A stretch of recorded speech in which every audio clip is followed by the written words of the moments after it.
Hi, everybody. Welcome to Art Shark Design's Mosaic Digital Art Lesson. Today, we're going to talk about how to turn a realistic picture into a digital mosaic. We're going to learn some skills like the polyline tool, using color fill, changing line color, and adding a background. Our first image that we want to look at is the final image, or an example of the final image. And this is showing you all of the different mosaic parts of the leaf, the colors that were chosen, and the background. So when you choose colors for your mosaic, you want to think about colors that are harmonious or that go together with a theme. For this example, I wanted colors from nature and colors that were sort of toned down and neutral. And I liked how that looked against a darker background. It really shows the line between the mosaics. So you kind of want to think of, do you want to use lighter colors and then have a darker background, or maybe darker colors and have a lighter background? So anything that makes those spaces in between the mosaic pieces show up really well is going to be a good choice. So first you're starting with an image, and what you want to do is go to your image button, and you are going to want to search the web. Now, I would recommend choosing an image from nature. I think that it's best to learn observational drawing from objects from nature. And this is a really nice way to create that.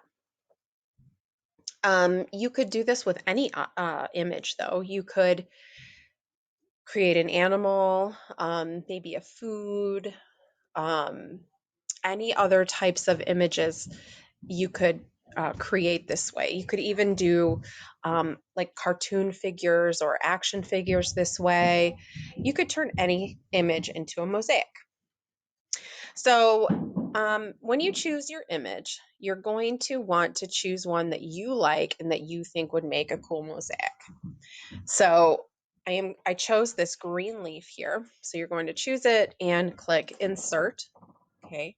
It's going to insert this over top of the one that I have. But basically what you want to then do is make sure that your image, let me get rid of this one, is big enough and takes up a good enough space on your canvas. So I'm going to use the zoom tool to zoom out a little bit. So that's this little button here that looks like a magnifying glass. I want to zoom out, and I want to take a look at how my object really fits on the canvas. So your object, you can take and turn it using this little blue dot that sticks out from the selection box. And then you are going to change the shape by pulling from a corner.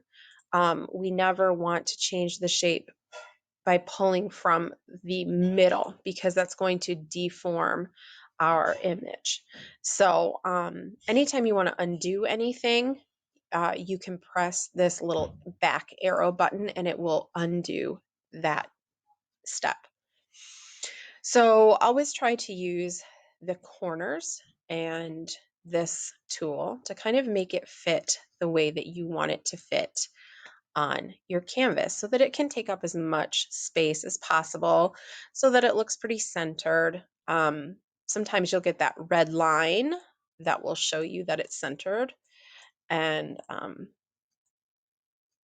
yeah, so that shows you it's in the middle, going horizontally, or in the middle going vertically. So you really want to line it up so that it's as nicely balanced as you can. All right, now it's time to zoom in. So I'm going to go all the way to 200% to zoom in. And that's going to bring me up to a really close-up view of my object. For some things, you might even need to go closer than this. And the smaller mosaic pieces that you make, the more impressive your artwork will be when it is complete.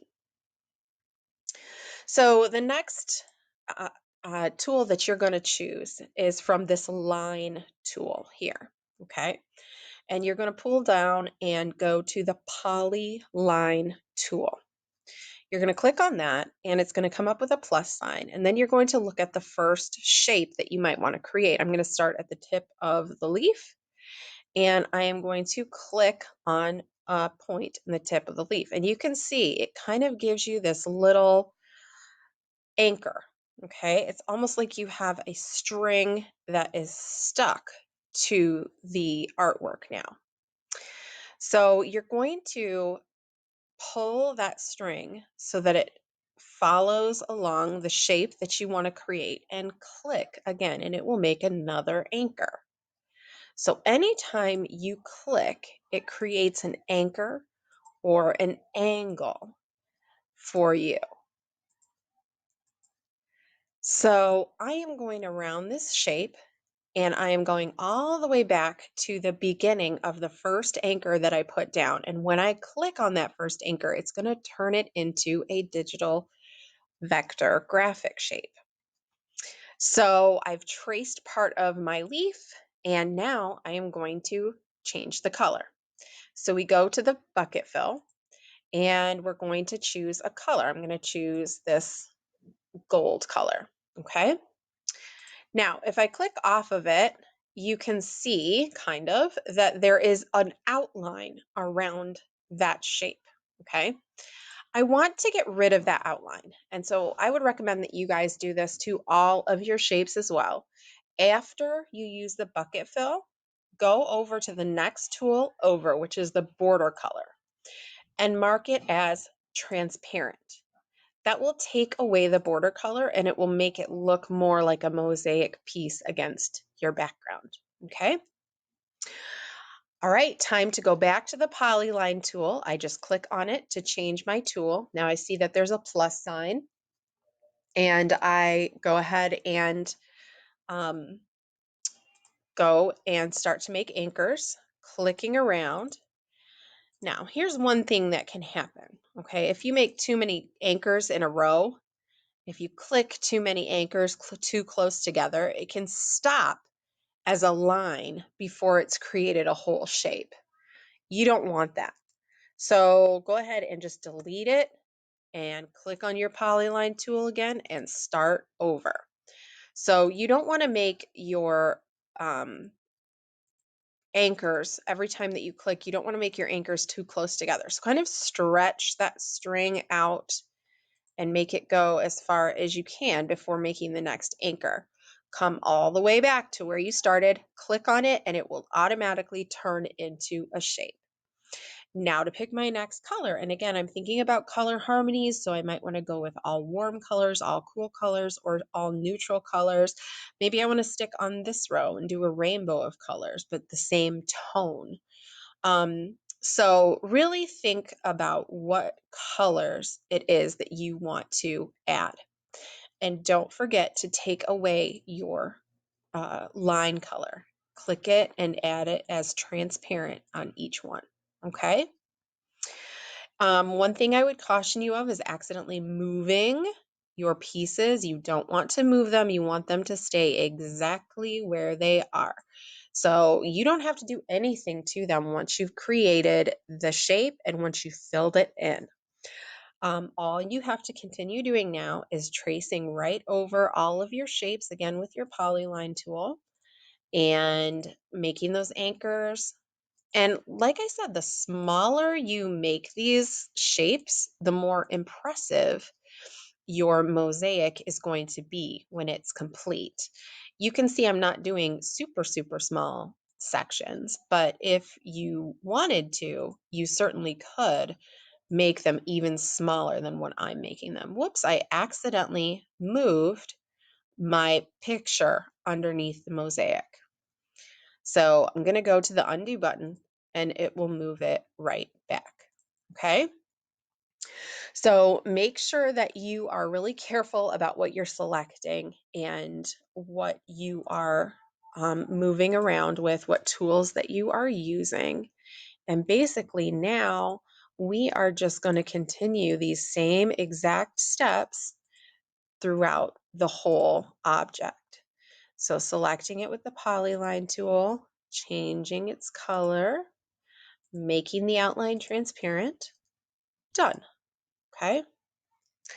So go around and complete all of the shapes. Okay. And I'm going to go back to this one. I'm going to turn this background back into white so that you guys can see. And then let's see, I'm going to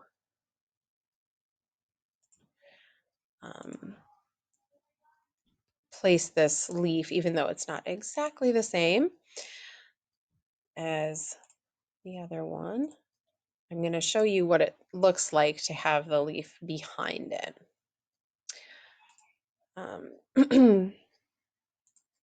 All right, so basically it's going to look something like this, to where you would have your leaf behind it and you would have put you'd gone all through your whole image and created all these mosaic shapes all over it. These aren't the exact same size now, but that's because I have a different size picture behind it.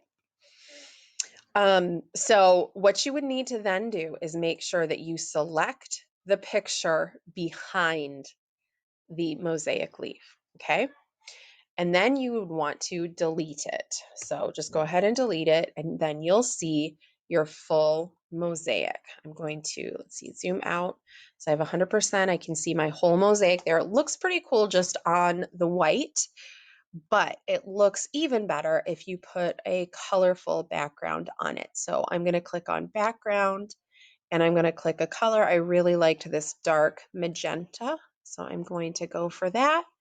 And then I have an awesome leaf mosaic, digital leaf mosaic with a really cool background. All right, guys, have fun creating, and I can't wait to see what you make.